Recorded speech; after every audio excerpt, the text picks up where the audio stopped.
Module 2, Lecture B, Selecting and Filtering. By the end of this lecture, you will be able to apply Polar's column selection and projection syntax to reproduce common Pandas selection patterns, translate Pandas Boolean indexing and query-style filters into Polar's expressions on DataFrames and LazyFrames, and refactor chained Pandas selection and filtering code into readable, idiomatic Polar's pipelines. Polar's column selection, column name patterns. In Polar's, you can select columns by using patterns in their names instead of listing each column one by one. This is especially helpful for wide datasets, such as survey results or financial time series, where many columns follow similar naming conventions. By expressing your intent through these patterns, Polar's automatically selects all matching columns.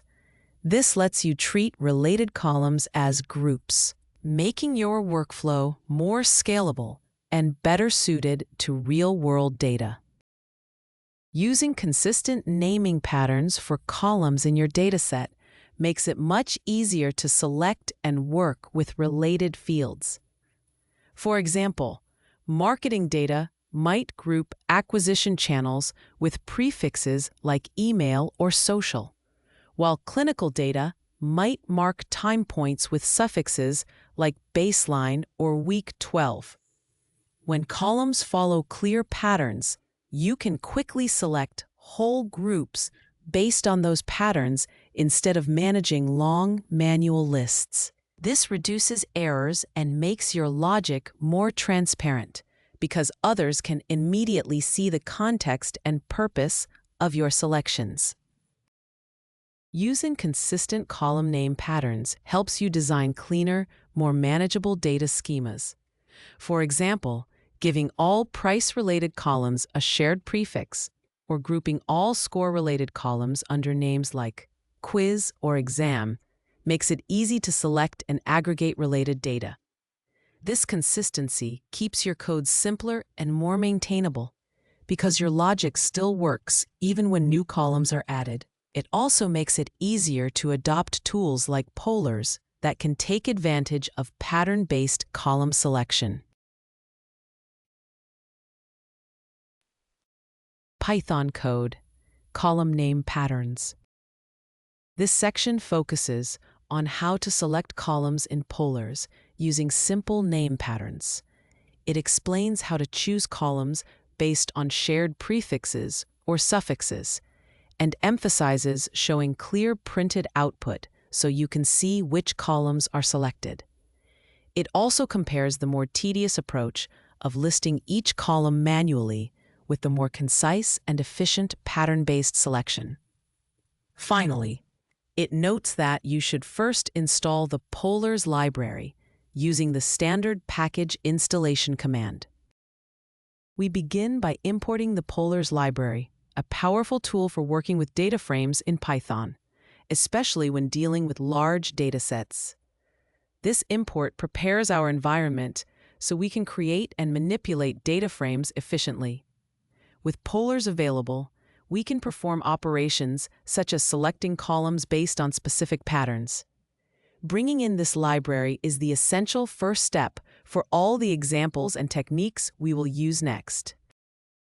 We create a data frame using the Polar's library, initializing it with a dictionary where each key is a column name and each value is a list of data. The column names are chosen to include words like price and USD, so we can later select columns based on these name patterns. The data includes prices in US dollars, prices in euros, sales counts, and costs in US dollars. This setup is mainly used to demonstrate how to efficiently select columns by matching patterns in their names.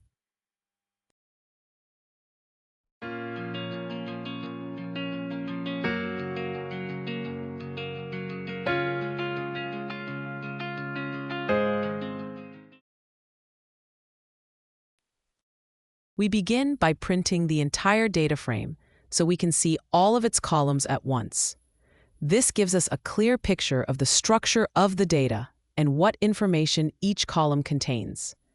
With this overview, we are better prepared to decide what operations to perform and which columns to select or transform next. In this example, we select specific columns from a data frame by listing their names directly. Using the select method from the Polars library, we choose the columns called price in US dollars and price in euros. This method is simple and clear, but it requires us to manually type each column name. As a result, it can become inconvenient when we need to select many columns at once. We first print the result of manually selecting the price-related columns so we have a clear reference point. This manual output lets us directly compare it with the result from the pattern-based selection used next. By seeing that both approaches produce the same columns, we can confirm that the pattern-based method achieves the same outcome with less code. This highlights how pattern-based selection can simplify the process without changing the result. This code uses the Polars library to select data frame columns based on a naming pattern, instead of listing each column manually. It focuses on columns whose names start with the word price. To do this, it calls the DataFrames select method and passes a regular expression that matches any column name beginning with price. This provides a concise and flexible way to work with groups of related columns that share a common name prefix.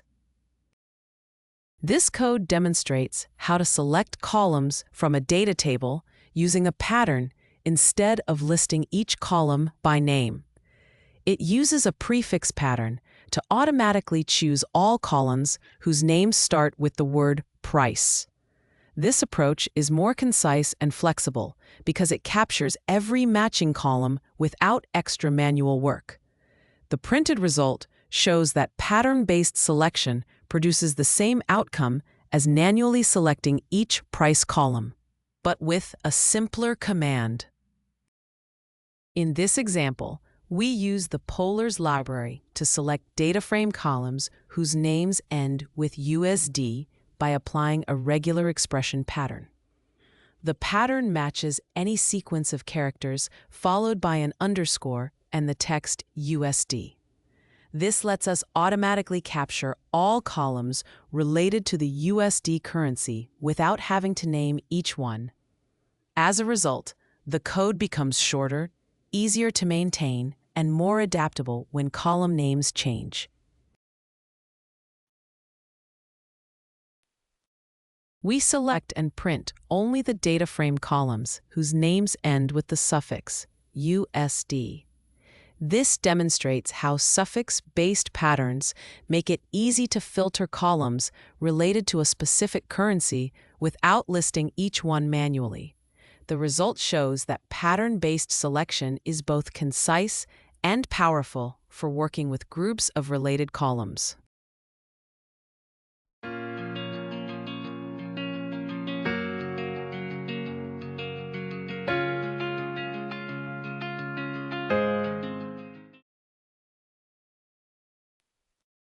This script shows how to select columns from a Polars data frame using both manual and pattern-based methods. It starts with a data frame containing price columns in different currencies, along with sales and cost columns. First, it selects the price columns by listing them one by one. Then it achieves the same result more efficiently by selecting all columns whose names start with the word price. Finally, it demonstrates selecting columns whose names end with USD, illustrating how prefix and suffix patterns make it easier to work with systematically named columns. Dropping columns. In Polars, dropping columns is really about intentionally shaping your dataset for analysis. You do this by specifying which columns you want to keep or transform, and anything not included is automatically removed. This positive selection is expressed through projections and is similar in spirit to other data tools, but fits Polar's design. For example, in customer analytics, you might keep only final metrics and key identifiers, allowing temporary or sensitive fields to be dropped. This approach leads to more predictable and maintainable data pipelines. When working with large datasets, you often need to remove unnecessary columns, especially when adapting workflows from other tools. You might begin with a full schema and then exclude columns that are outdated or redundant. In Polars, this is done through selection and projection, which you can think of as dropping columns by name or by pattern. For instance, in financial reporting, you might remove internal audit columns before sharing data externally, keeping only the essential metrics. This lets you use Polar's efficient expression-based engine, while still following the familiar idea of trimming unwanted columns. In Polars, you can combine column dropping with flexible selection logic, so you specify what to keep rather than repeatedly deleting what you do not want. This is useful when building a machine learning feature matrix, where you might retain numeric features and key categorical identifiers while excluding high cardinality text fields. By using a single projection that mixes explicit exclusions with pattern-based inclusions, you automatically leave out irrelevant columns. This approach adapts well to changing schemas, such as in healthcare data, and keeps your data shaping process clear, robust, and consistent. Python code, dropping columns. In this section, you will see how to drop columns in Polars using projections and why that matters for your analysis. We will compare two approaches, keeping only the columns you need versus explicitly removing the ones you do not. By contrasting these strategies, you will understand how your choice of projection changes the shape of the resulting data. This, in turn, affects how you perform and interpret any downstream analysis steps. To work with DataFrames in this script, you should install the Polars library, which is designed for fast and efficient data frame operations, similar to Pandas, but optimized for performance.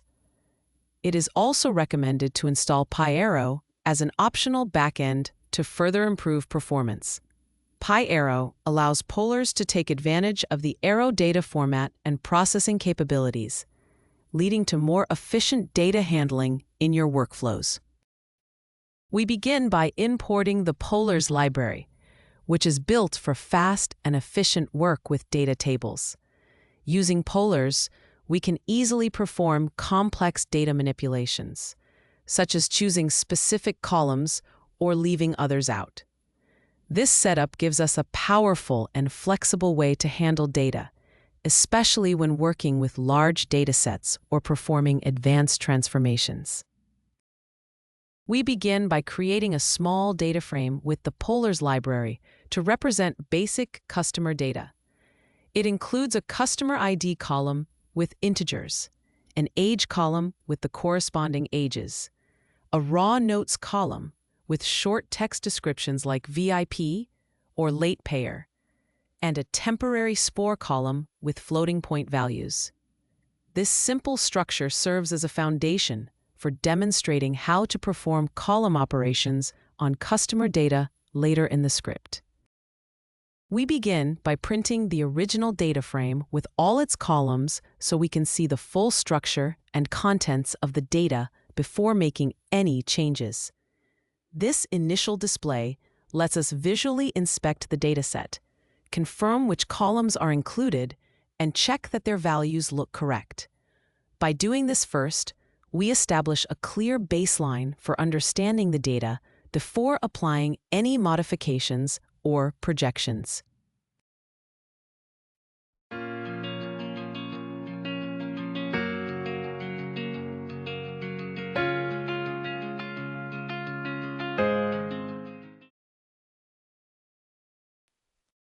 This code uses the polars library to keep only the customer identifier and the temporary score columns from a data frame. By selecting just these two columns, it removes all other data that is not needed. This streamlines the data frame and makes it easier to focus on the most relevant information for later analysis. We now look at the data frame after applying a projection that keeps only the most relevant columns. In this case, we retain the customer ID and the temporary score, so we can focus on the essential information. By printing this projected data frame, we can clearly see the result of selecting just these key columns.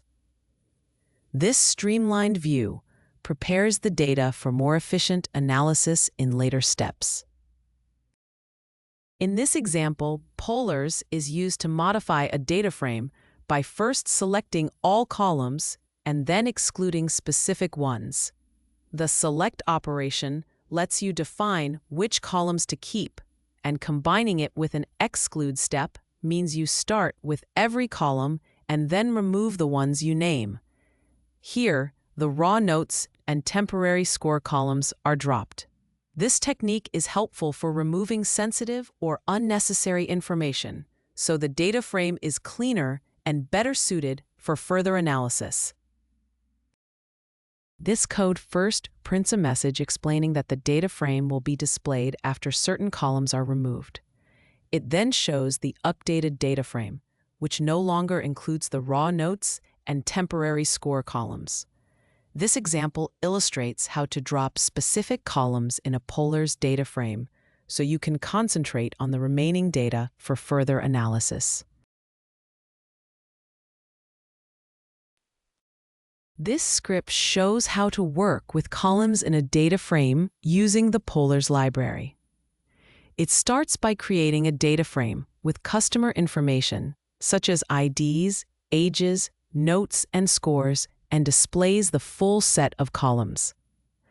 It then demonstrates how to project only selected columns, like customer ID and a temporary score, so you can focus on specific data. Next, it shows how to drop columns, such as raw notes and temporary scores, to remove sensitive or unnecessary information. Overall, it highlights how selecting and excluding columns lets you reshape your dataset efficiently for further analysis in polars. Expression-based selection.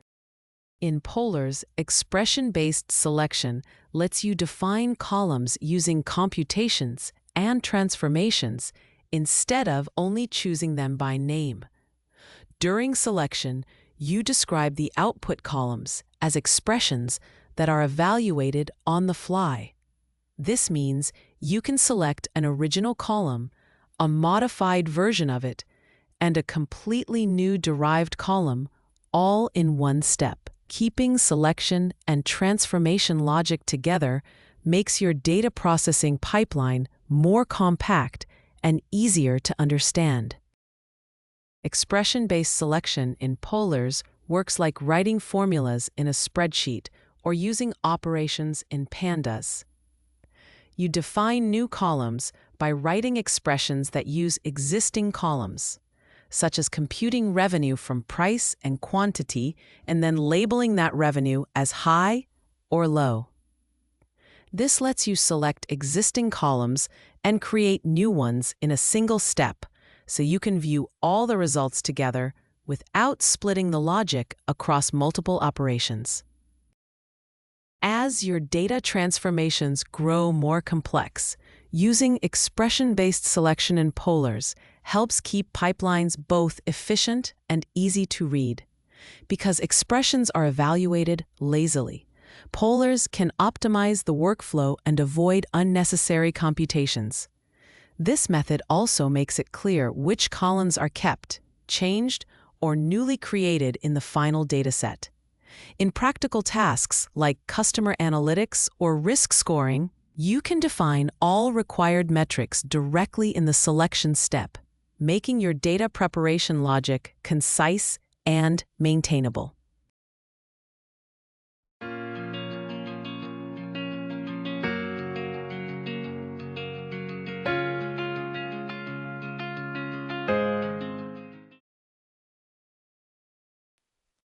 Python code.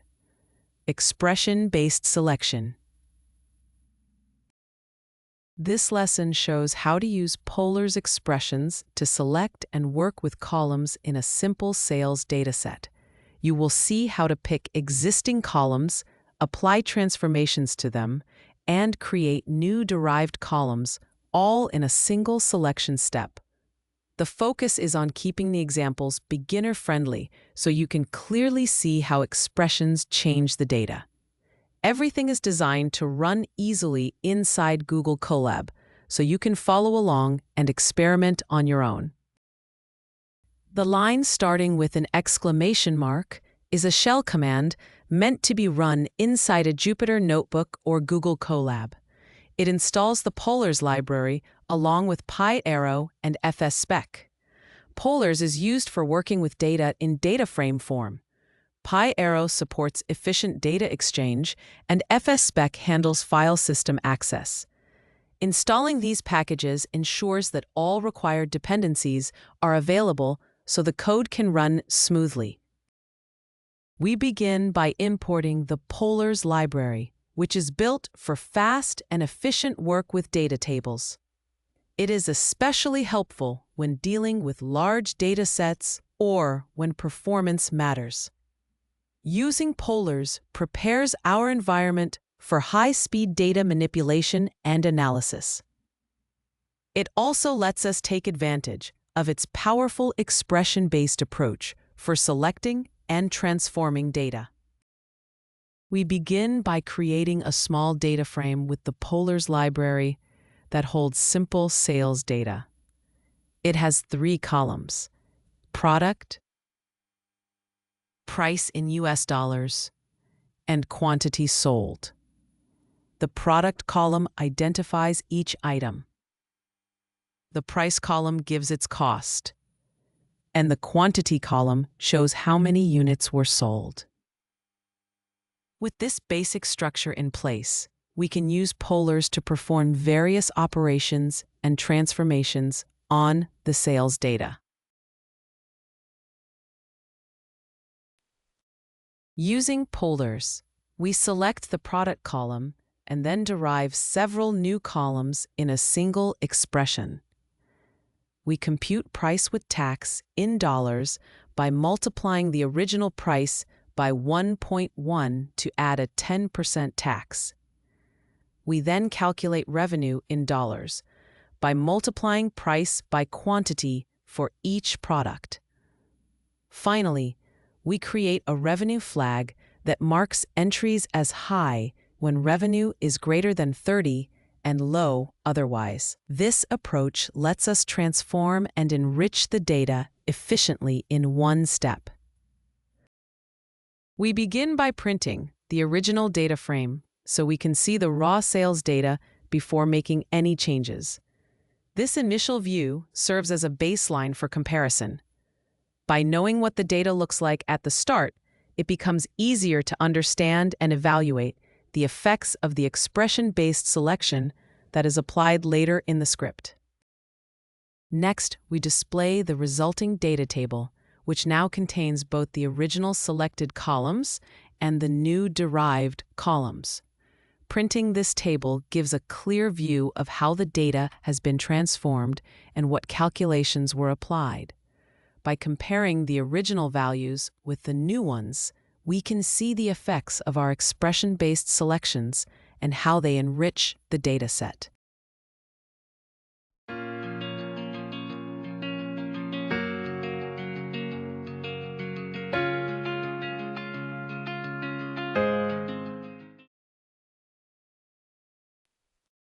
This script shows how to use Polars to create new columns in a data frame using expressions.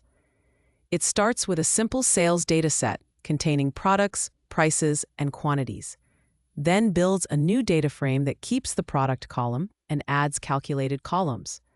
One new column computes price with tax by multiplying the price by 1.1, and another computes revenue as price times quantity. It also adds a revenue flag that marks each row as high or low depending on whether the revenue is greater than 30.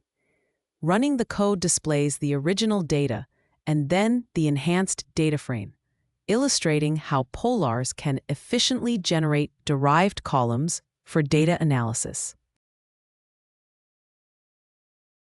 Filtering rows with expressions. Boolean filters with pl.col. In polars, you filter rows by writing Boolean expressions directly on columns, usually with the column helper. You name the column and specify a condition that must be true for the rows you want to keep, such as a comparison or a null check. This produces a Boolean series aligned with the data, indicating which rows satisfy the condition. When used in a filter operation, polars evaluates this expression and returns only the rows where the condition holds, providing the main way to perform Boolean indexing in polars. When working with a dataset of customer transactions, you often need to filter rows based on conditions such as age, purchase amount, or country. In Pandas, you might first create a separate true or false mask for a condition, like age greater than 30. Then use that mask to filter the data. In polars, you instead write the condition directly on the age column using a helper, which produces a Boolean expression that marks customers over 30. You then pass this expression to a filter operation to keep only the matching rows. The same pattern applies to other conditions, keeping the filtering logic clear and closely connected to the underlying data. In polars, combining multiple Boolean conditions on columns lets you express powerful filters, especially in complex datasets like hospital records. You might, for example, keep only rows where a diagnosis matches a certain value, the length of stay is above a threshold, and measurements are not missing. Each of these checks is a separate Boolean condition, such as testing equality or whether a value is null.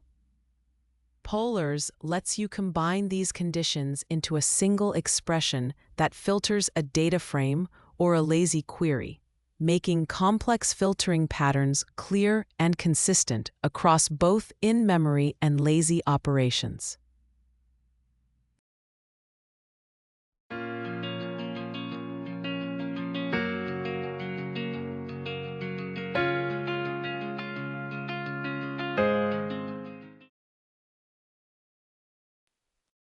Python code. Boolean filters with pl.col. This section introduces basic Boolean filtering in polars using column helper expressions. It explains how these expressions generate Boolean masks that determine which rows are kept in the result. The focus is on showing how simple conditions applied to columns can be combined to filter data. To make this concrete, it compares several straightforward filters on a small customer transactions dataset, highlighting how each condition changes the selected rows.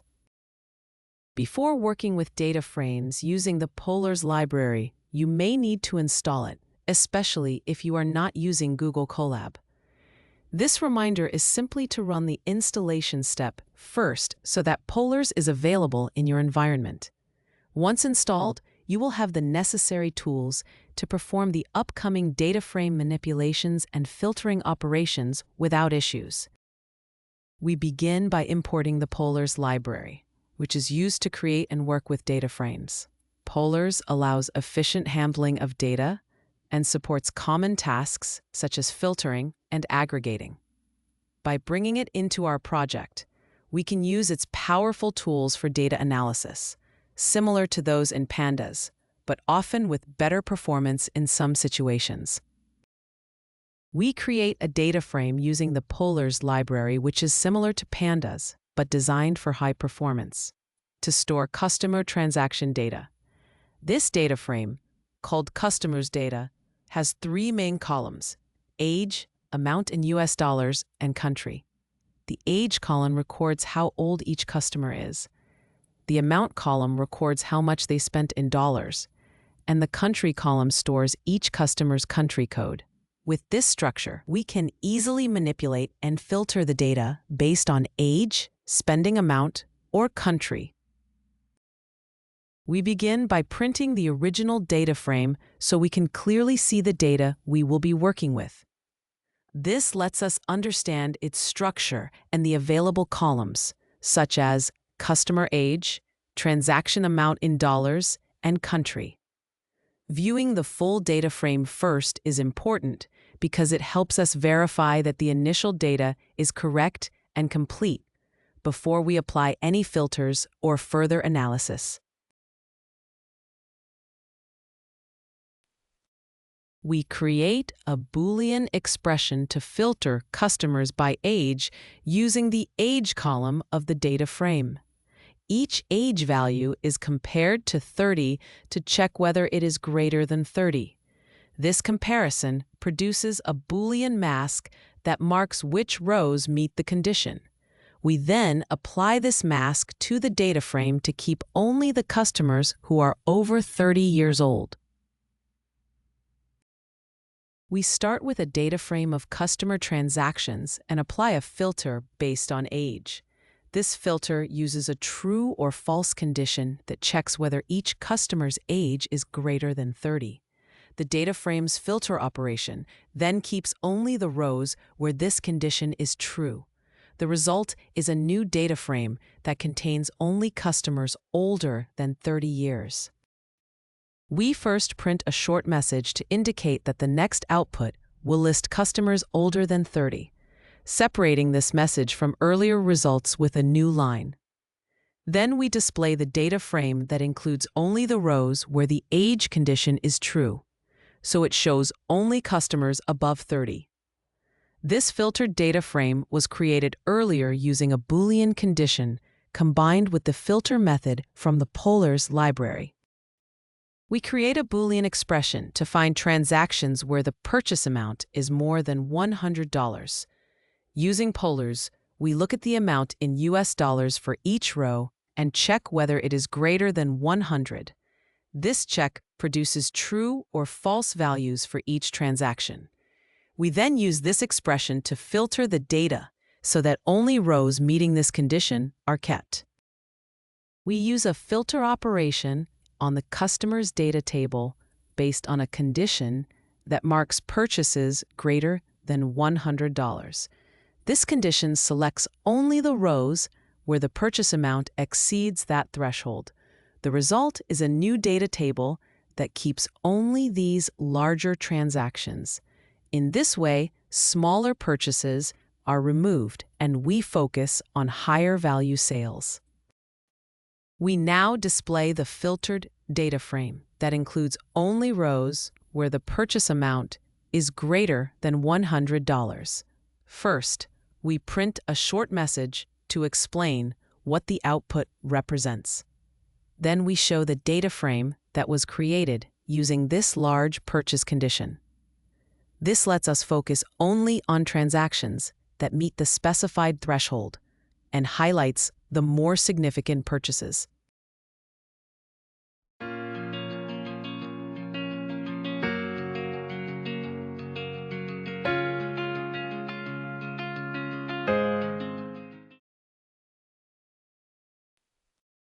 This script shows how to use the polars library to filter data with Boolean conditions.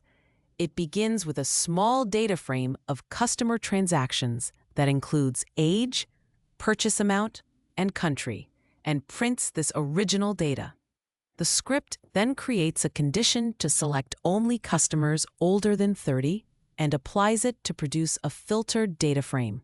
Next, it defines another condition to keep only transactions with purchase amounts greater than $100 and applies that filter as well.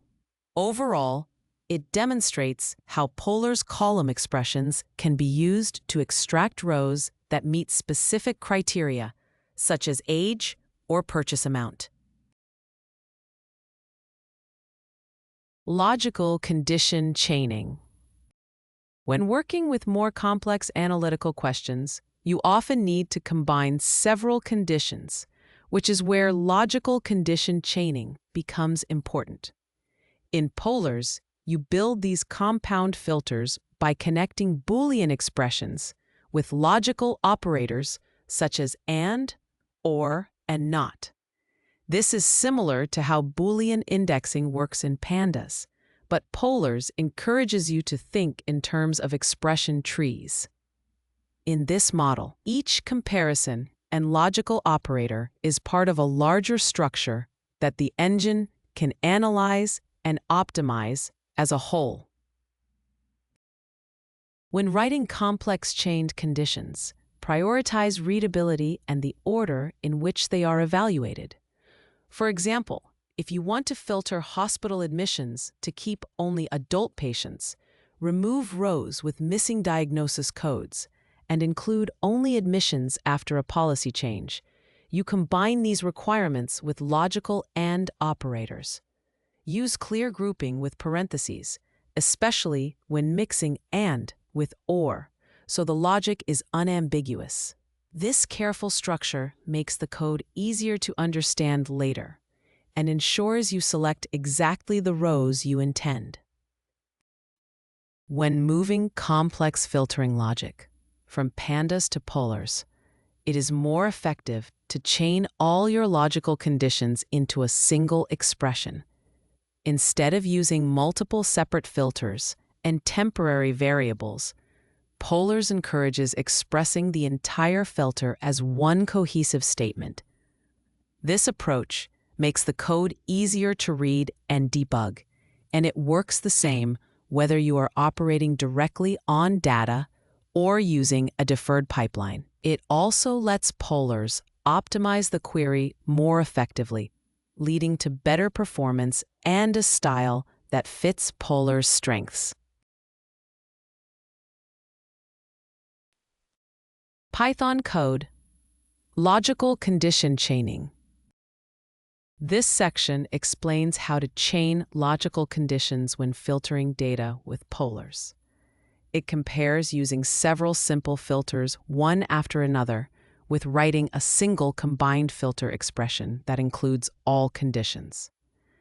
It also highlights how using clear grouping with parentheses makes complex logical filters easier to read and understand. Overall, the focus is on writing concise, accurate filter logic, while keeping the structure of the conditions obvious.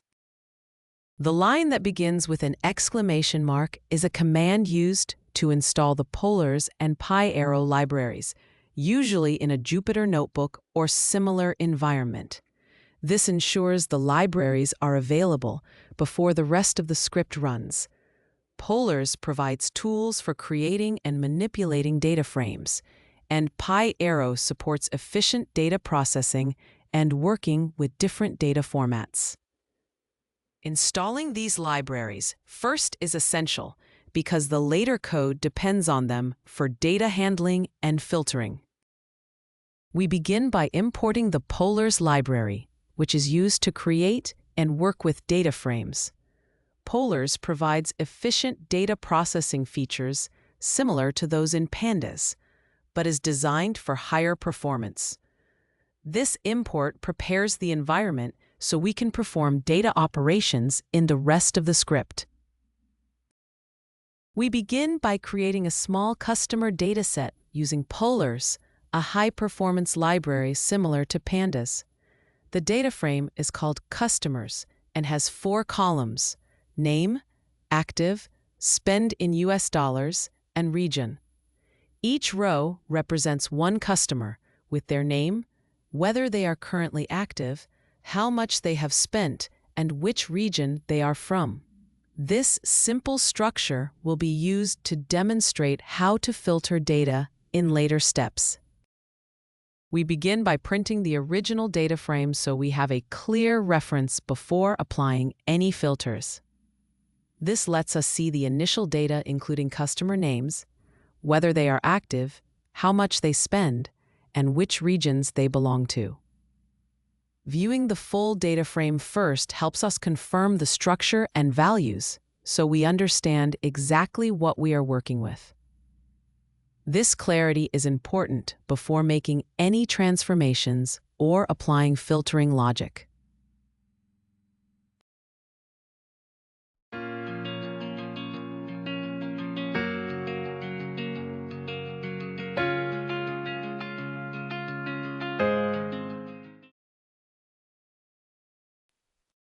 We first define a condition that checks whether a customer is active by confirming that the active column is true, so we can focus only on currently active customers.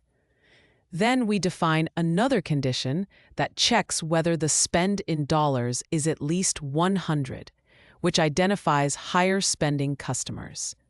Together, these conditions allow us to filter the data frame based on both customer activity and spending behavior.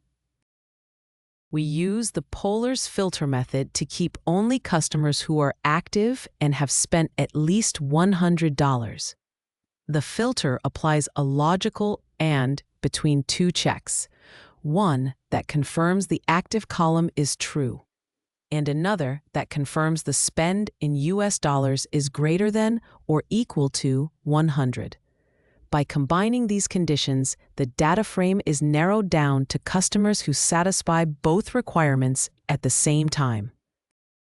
The code first prints a message explaining that it will show active customers who spend at least $100, setting the context for the output.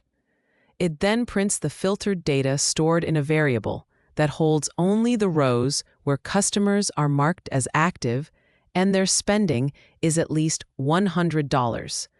This filtering uses a logical AND condition, so only customers who satisfy both requirements appear in the final result. We create a condition that checks whether the region column in the data frame is equal to US, which serves as a filter to identify customers located in the United States. Using the Polars column selection together with an equality check, we specify both the column we care about and the target region value. This condition can then be applied to the data frame to keep only rows for customers in that location. We filter the customer's data by combining logical conditions to select only those who are active and also either spend at least $100 or are located in the US region. First, we require that the customer is active. Then we group the spending and region checks together so that meeting either one is enough. This use of logical operators and grouping with parentheses lets us build clear, flexible filtering rules in a single step. We apply a filter to the customer data using a combination of logical and OR conditions, with parentheses to control how the conditions are grouped. The filter keeps customers who are marked as active and who either spend at least $100 or are located in the US region. After applying this filter, we display the resulting data, which includes only the customers who satisfy these criteria.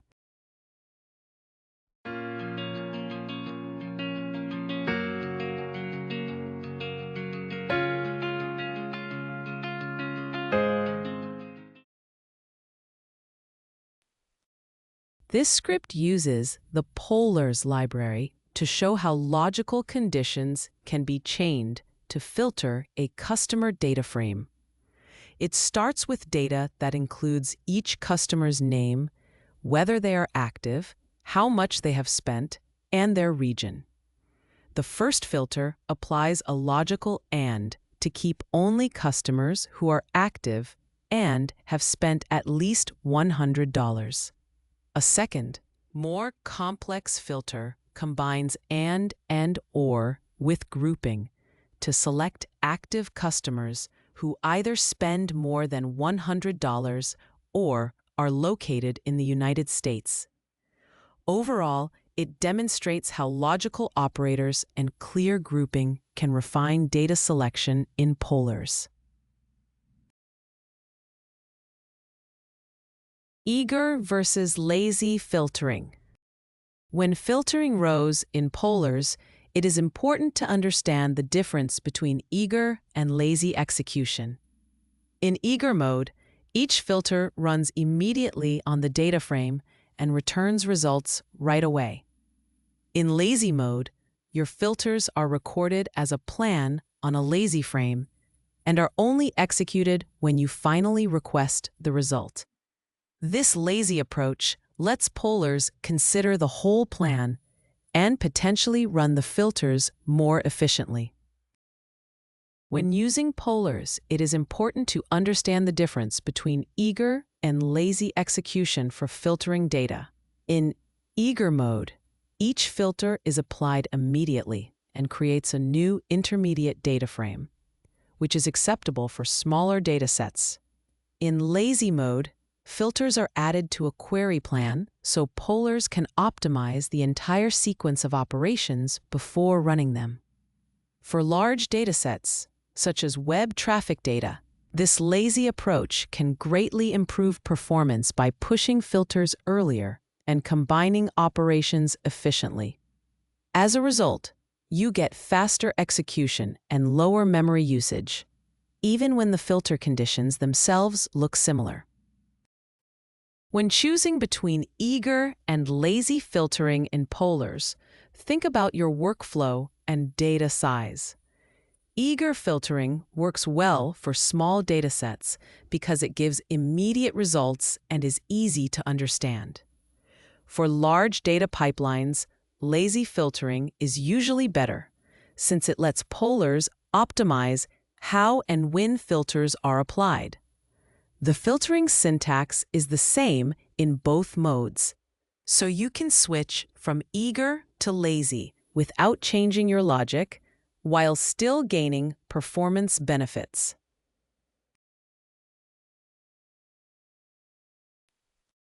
Python code: eager versus lazy filtering. This lesson demonstrates the difference between eager and lazy filtering in polars using DataFrames and LazyFrames. With eager filtering, the operation runs immediately and returns results right away. With lazy filtering, the same logic is used, but instead of executing at once, polars builds a deferred query plan that is executed later. By comparing the printed results, you can see that both approaches produce the same outcome, but they use different execution strategies. A line that begins with an exclamation mark is a shell command that installs the Python packages polars, pyarrow, and fsspec. Polars is used for working with data in data frame form. Pyarrow supports efficient data interchange, and fsspec helps with file system operations.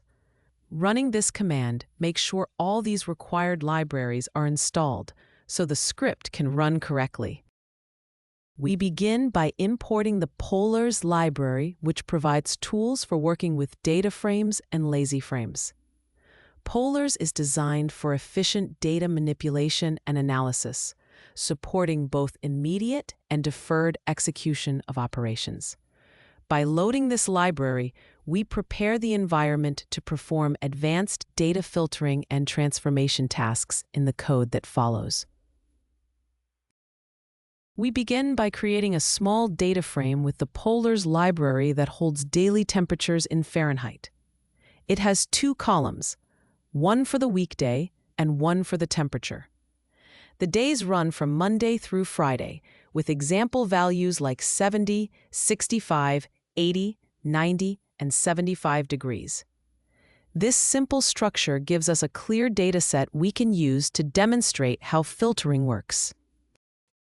We begin by looking at the original data frame, so we can understand the data before applying any filters. It contains daily temperature values measured in degrees Fahrenheit. Viewing this complete dataset first gives us a clear picture of the information we will use for later analysis and operations.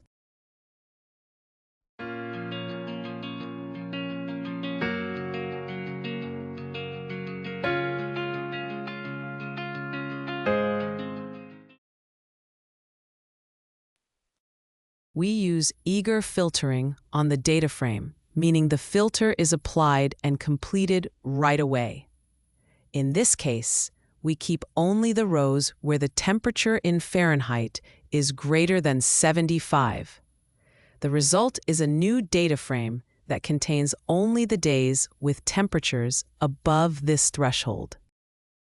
We now display the result of the eager filtering step, which keeps only the days where the temperature in Fahrenheit is above 75 degrees. Because this filtering is eager, it runs immediately rather than being delayed. As a result, the output you see already reflects only the filtered subset of the data. We create a LazyFrame from the existing data frame so we can define operations without running them right away. Instead of executing each step immediately, the LazyFrame builds an execution plan that can be optimized and run later as a whole. This deferred computation is especially useful for large datasets because it can reduce resource usage and improve performance. By waiting to execute until necessary, the system can process data more efficiently. We add a filter step to the lazy plan that keeps only rows where the temperature in Fahrenheit is greater than 75. Because this is part of a lazy execution strategy, the filter is not applied right away. Instead, it waits until we explicitly trigger the computation. This lets us chain together multiple operations first, which can make complex data processing more efficient. We print the lazy query plan to show that execution is postponed rather than happening right away. Instead of immediately running the filter operation, the system builds a plan that describes what will be done when the data is actually processed. By deferring execution in this way, the system can apply optimizations to the plan before it is finally run. When the code collects the result of the lazy filtering operation, it finally runs the query that was defined earlier but not yet executed. This step processes the data according to the lazy plan and produces the actual filtered output. In other words, it turns the deferred query into real, visible results that match the criteria you specified. We now print the result of the lazy filtering process, which should be the same as the result produced by eager filtering. The key difference is that the lazy approach delays execution and internally optimizes the operations before generating the final data. This filtering is only carried out when we explicitly collect the results, which can lead to better performance. In other words, you get the same output as eager filtering, but with potentially more efficient execution.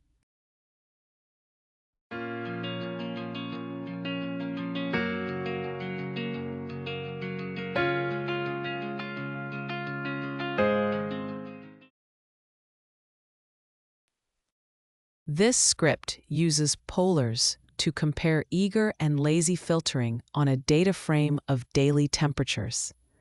With eager filtering, the condition for temperatures above 75 degrees is applied immediately, and the matching rows are returned right away.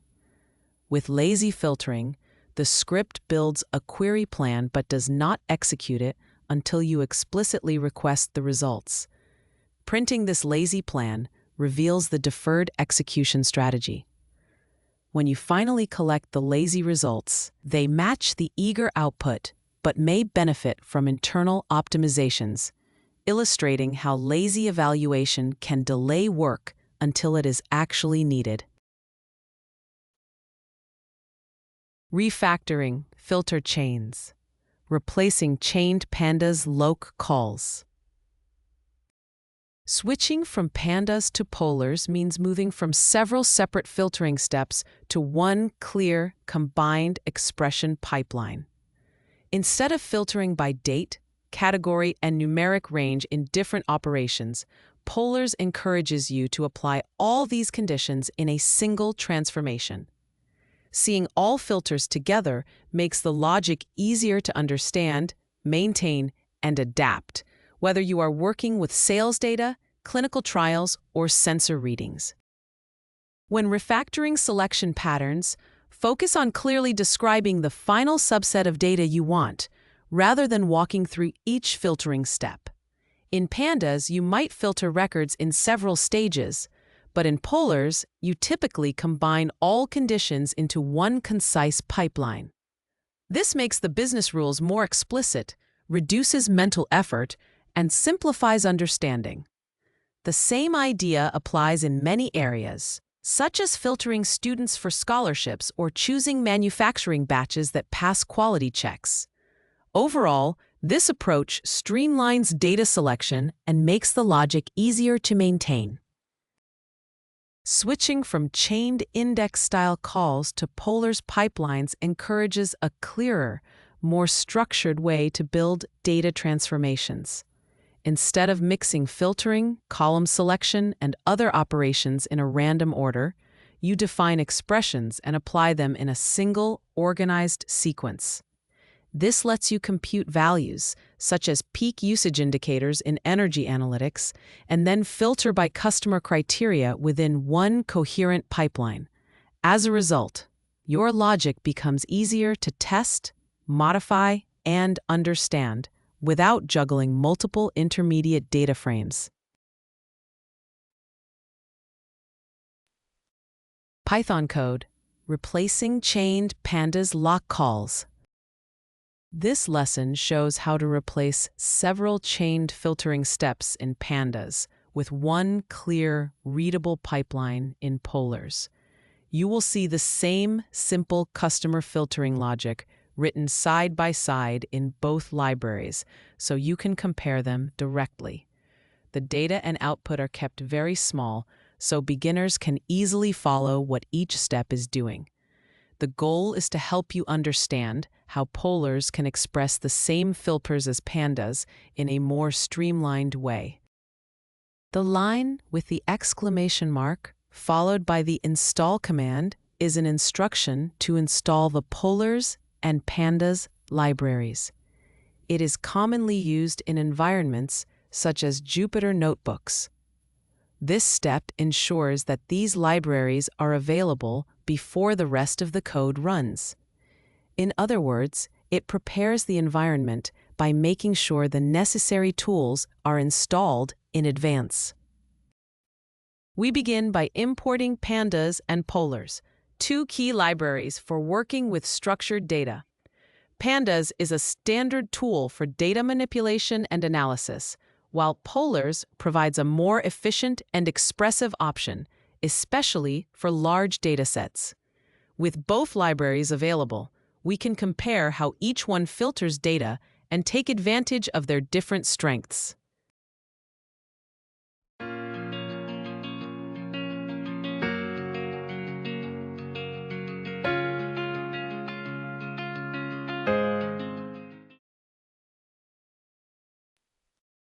We begin by building a small customer dataset as a dictionary, where each key is a column name such as customer ID, country, status, and lifetime value in US dollars.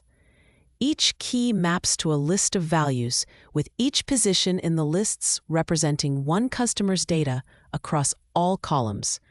Organizing the information this way makes it straightforward to convert the dictionary into a data frame. Once in a data frame, the customer data can be easily analyzed and filtered for further work. We begin by building a Pandas data frame from a dictionary called Customers Data, which gives us a structured table of customer information. This table will serve as the basis for learning how to filter data using chained, location-based selection calls. By working with this data frame, we can apply different filtering conditions to extract only the customer records that meet specific criteria. We begin by printing the original Pandas data frame so we can see the full set of customer records before any filtering is done.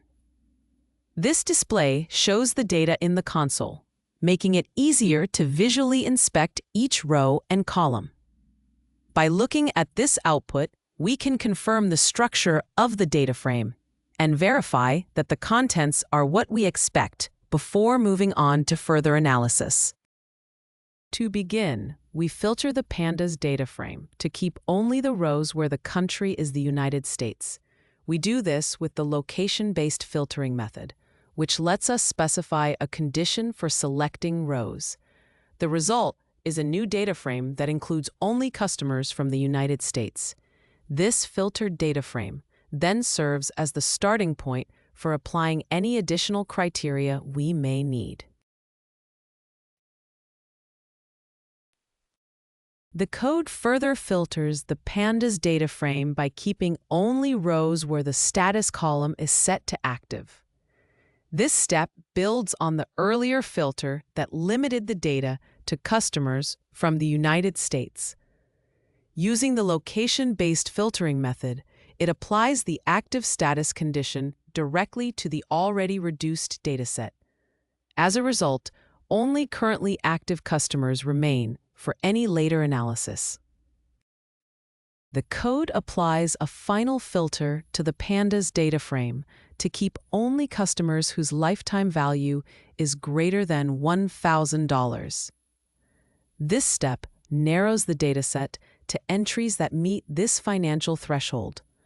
As a result, the remaining data frame focuses on customers with substantial engagement or spending history. We first print a short message to explain that the next output shows customers filtered using Pandas, so the context of the results is clear. Then we display the filtered data table that was created by chaining several location-based filtering steps. This final table includes only customers from the United States who are marked as active and have a lifetime value greater than 1,000. Seeing this table lets us clearly verify which customers meet all the specified conditions. We begin by turning the customer data dictionary into a Polars data frame, so the data is organized in a structure that Polars can work with efficiently. This setup lets us use Polars' pipeline-style operations, which make it easier to chain together multiple steps. By working in this way, we can apply complex filtering and transformations in a concise, readable form. Overall, using Polars helps streamline data processing compared to more traditional approaches.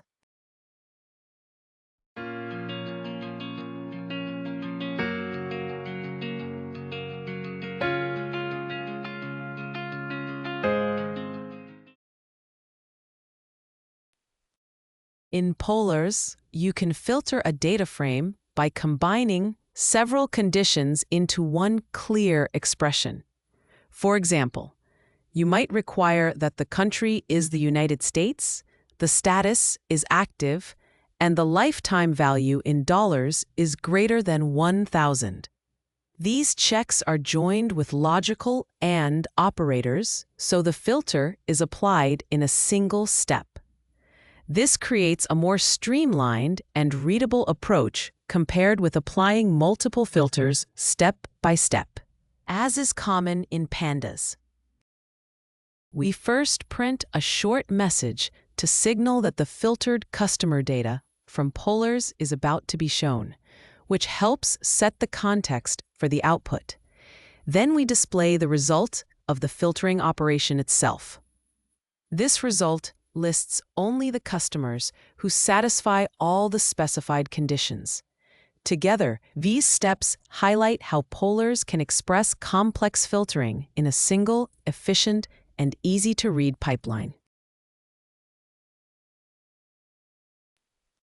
This script compares how Pandas and Polars filter a small customer dataset.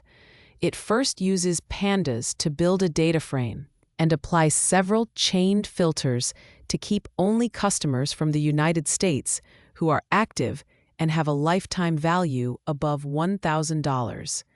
It then uses Polars to perform the same filtering in a single, clear pipeline expression. Both approaches produce the same filtered results, but the Polars version is shorter and easier to read, illustrating its efficiency for complex filtering tasks. Readable Polars pipelines. Using Polars expressions as a single continuous pipeline makes data transformations easier to read and understand. Instead of many small, separate operations, you start from a data frame or LazyFrame and apply steps like filtering and selecting in a clear sequence. You might begin with all transactions, then filter by quarter, then by value, and finally flag high-risk customers, all in one flow. This unified style improves readability and maintainability, which is especially important when teams need to quickly grasp how the data is being processed. To make Polars data pipelines more readable, design each transformation step to represent a clear, meaningful action and keep related logic together. Combine related filters into single expressions instead of spreading them across multiple calls, such as grouping all conditions that define an active customer in one step and all conditions for a high-value order in another. This reduces the mental effort needed to follow scattered conditions and makes the pipeline easier to understand. When possible, align the structure of the pipeline with how domain experts describe their processes, like starting with all leads and then narrowing down, so non-programmers can follow it and others can maintain it with fewer errors. In Polars, it is important to balance concise code with clear logic so pipelines stay readable. Instead of packing many conditions into a single complex expression, break the work into simple sequential steps. For example, you might first filter for adult patients, then for certain diagnoses, and then for recent admissions. Give derived columns descriptive names, such as is recent admission or meets risk criteria, so their purpose is obvious. This style keeps even complicated filtering rules understandable and maintainable for the whole team.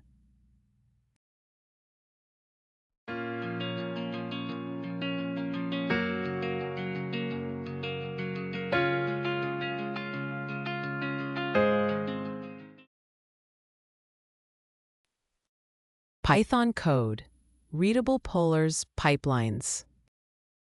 This lesson focuses on writing clear and readable filtering pipelines in Polars using a simple customer orders example. Instead of scattering multiple filter operations in different places, you learn to combine them into a single, well-structured pipeline expression. The lesson also shows how giving each step a meaningful name makes the logic easier to follow, especially for beginners and collaborators. Overall, the goal is to improve both clarity and maintainability when working with Polars data transformations. The commented line indicates that the Polars and pl.col libraries should be installed quietly, meaning without showing the usual installation messages. Polars is used for working with data in a data frame format, and pl.col supports efficient data exchange between different data processing tools. Installing these libraries is necessary before running the code that demonstrates how to build data processing pipelines with Polars. We begin by importing the Polars library, which lets us create and work with data frames. Polars is well suited for building expression-based pipelines, so we can filter and transform data efficiently. Using this approach keeps our data processing clear and concise. This setup provides the foundation for all the operations we will perform on the customer orders data. We begin by creating a small example dataset using Polars, a high-performance data manipulation library similar to Pandas. This dataset, called orders, represents customer order information. It includes columns for customer names, regions, order values in US dollars, and how many days have passed since each order was placed. The data is defined as a dictionary, where each key is a column name, and each value is a list of entries for that column. This structure makes it easy to analyze and transform the orders using Polars' expression-based workflows. We start by printing a short message to explain that we are about to display the original orders data. Then we show the full orders table itself, which contains the raw customer order information. This step gives us a clear view of the unmodified data and provides a reference point before we apply any transformations or filtering. We build a filtering pipeline for the orders data by first keeping only rows where the region is West, so we focus on customers from that area. Then we restrict the data to orders worth at least $100 to capture higher value transactions. Next, we limit the results to orders placed within the last 30 days to ensure the data is recent.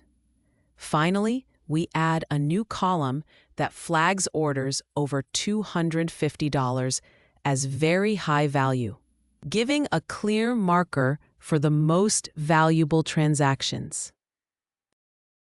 We first print a short descriptive message to explain what the upcoming data represents. In this case, high-value recent Western customers. Then we display the result of the data processing pipeline, which is a table that includes only the rows matching our criteria. This filtered table shows customers from the Western region who have placed high-value orders in the recent period. Together, the message and the table provide a clear, focused view of this specific customer segment.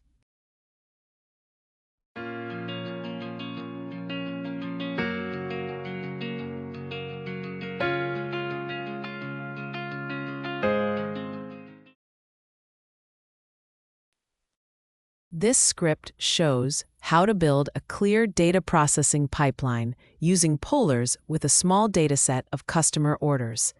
It begins by creating and printing raw order data, including customer names, regions, order values, and days since each order.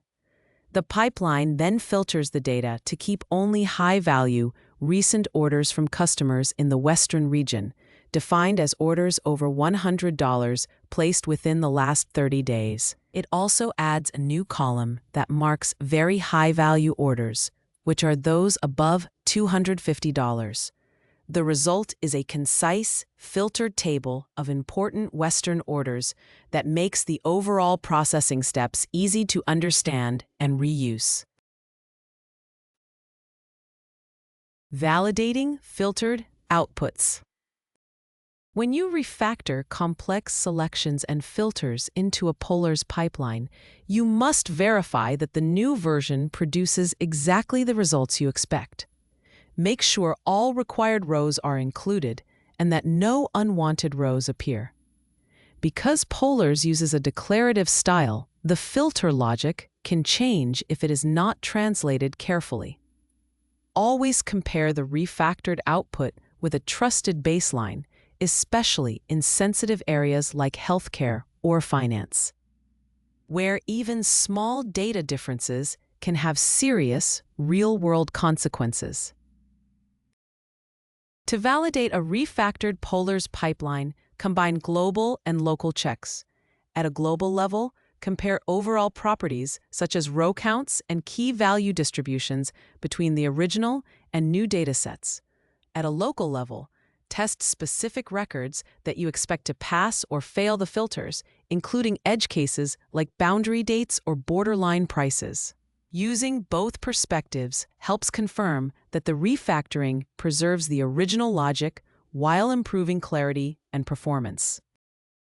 Treat validation as an ongoing part of maintaining any filtering pipeline. As data changes and new rules are added, filters can interact in unexpected ways, such as a rule meant to exclude test accounts, accidentally removing real users. To reduce this risk, regularly rerun the pipeline on stable reference data and check that key metrics remain consistent. Also document each filter's purpose and how it was verified so others can understand. Safely modify the pipeline and trust its results for research or decision-making.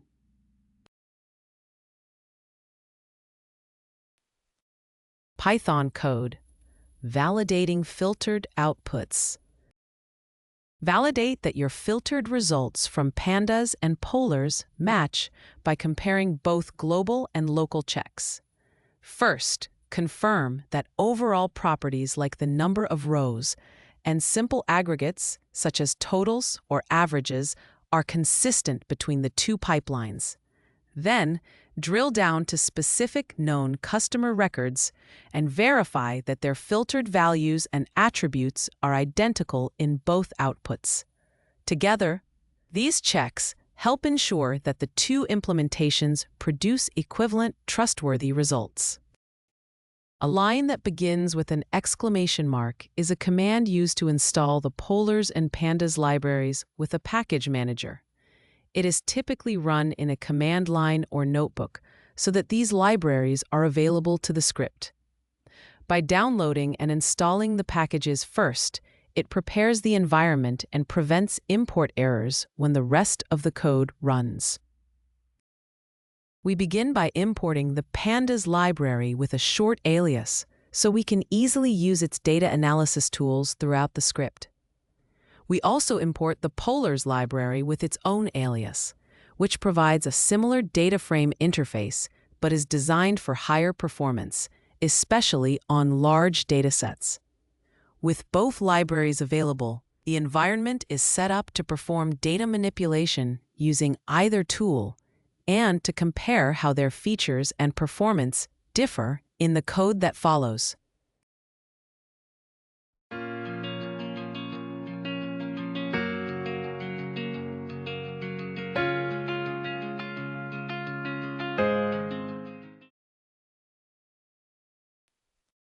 We create a simple dictionary to represent a small dataset of customer transactions.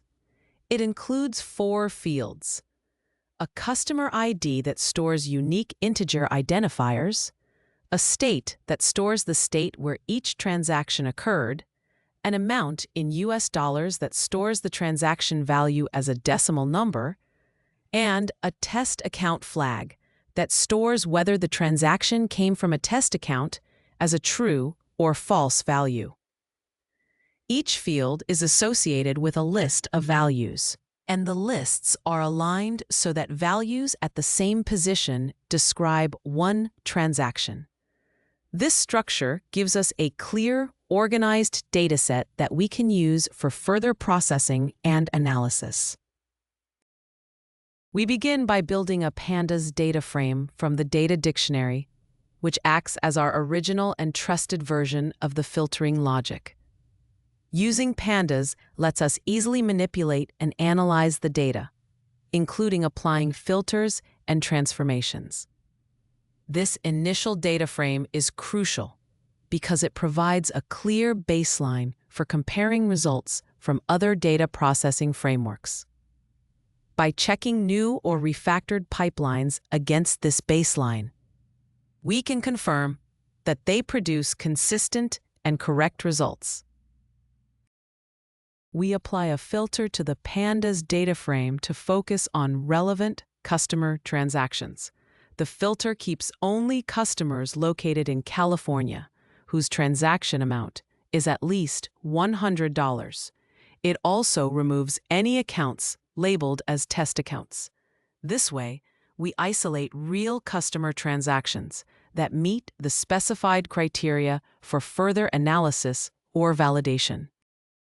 We create a polars data frame from the existing data dictionary as part of refactoring the data processing pipeline from Pandas to polars. This step converts the data into a structure that polars can work with efficiently. Using polars is especially beneficial for larger datasets because it is designed for high performance. Setting up the data in this way prepares it for fast, polars-specific operations in later steps.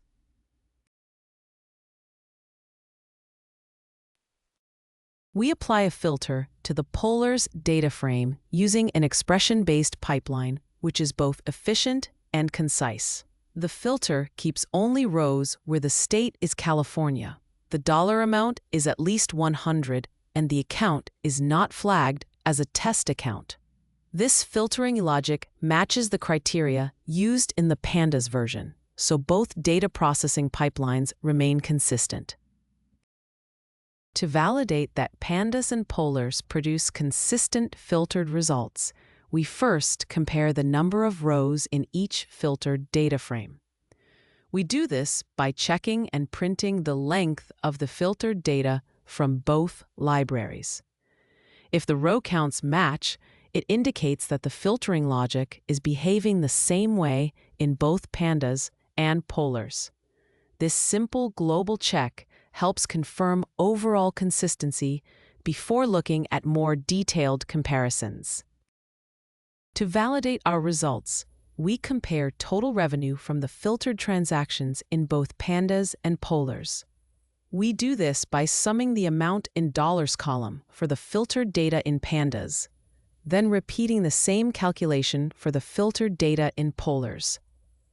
By printing and comparing these two sums, we can confirm that the filtering logic is consistent across both implementations.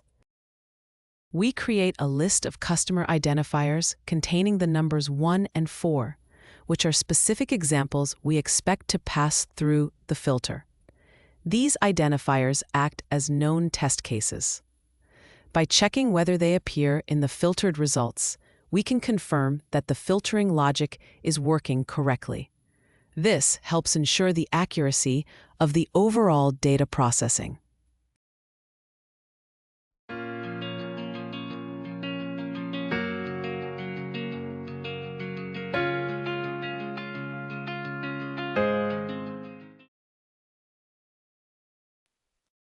The code extracts the customer identifiers from the filtered Pandas data frame, which already contains only the rows that match the chosen criteria.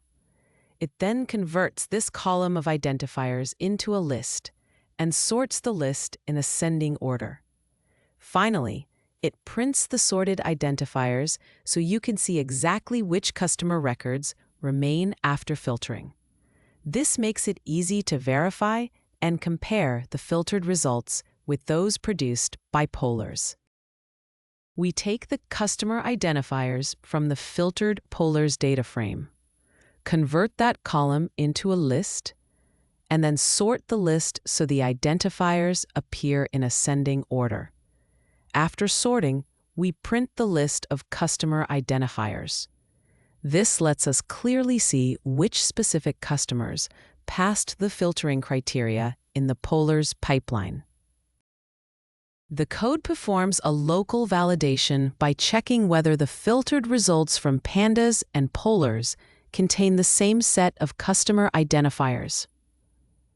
It does this by comparing the sorted list of customer IDs from the benchmark with the sorted list from the polars results. If these lists match, it prints a message indicating that the local check passed. This confirms that both systems are consistent in which customers they include, increasing confidence in the filtering logic. This script compares filtered results from pandas and polars to ensure they produce consistent outputs. It builds a small dataset of customer transactions, then both tools filter for real customers in California with transactions over $100. The script checks globally that the number of rows and total revenue match between the two filtered datasets. It also performs local checks to confirm that certain customer IDs appear in both results. When these checks pass, it shows that the filtering logic is consistent across pandas and polars.